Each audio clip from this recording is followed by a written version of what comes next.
Parlando del presente e del futuro dell'impresa veneta italiana, anche dinanzi alla nuova gestione americana, la paura dei dazi, insomma, l'hai detto io sono d'accordo con Trump, ci fa un po' un quadro?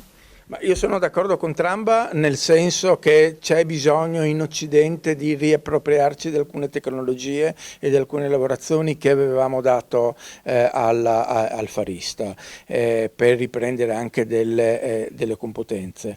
Questo non vuol dire che dobbiamo buttare via tutto quanto quello che è stata l'economia globale, che è stato anche nella nostra regione di grande supporto. Dobbiamo accorciare le catene, guardare a quei mercati soprattutto come fornitura dei nostri prodotti piuttosto che accesso a lavorazioni a basso prezzo. Lei parlava di immigrazione regolare per sopperire alla mancanza di lavoratori. Sì, assolutamente, ne abbiamo bisogno, non lo dico io, lo dicono i nostri colleghi imprenditori, ci sono alcuni imprenditori che stanno anche lavorando sulle abitazioni da mettere a disposizione dell'immigrazione regolare. Oggi noi spaventa molto, anche perché lo vediamo, alcuni elementi di immigrazione irregolare. Ecco, più abbiamo immigrazione regolare, più abbiamo lavoratori che saranno coinvolti. Coinvolgere i lavoratori vuol dire anche coinvolgere le famiglie dei lavoratori e dare magari in tempi più brevi a chi se lo merita la cittadinanza nel nostro paese. Il costo dell'energia come si combatte, soprattutto in Italia?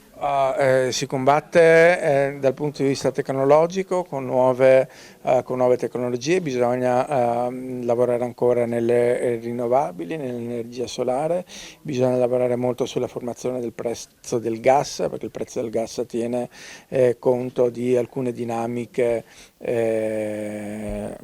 particolari, sull'interconnessione con gli altri stati. È un problema oggi che è un po' di tutta Europa, è un problema che l'impresa italiana sta vivendo in modo particolare. Un po' alla volta dovremmo trovare anche settori, visto che la nostra condizione energetica è tale, dove nel costo del prodotto l'energia elettrica ha un peso minore. L'ultima cosa, Sì.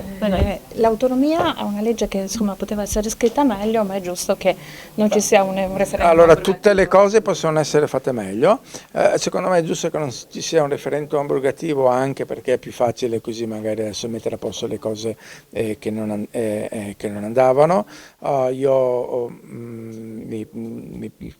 Penso che ci siano delle cose buone, dove anche una regione come la nostra, nella maggiore autonomia uguale maggiore responsabilità dell'amministrazione, della politica, ecco, secondo me questa è una cosa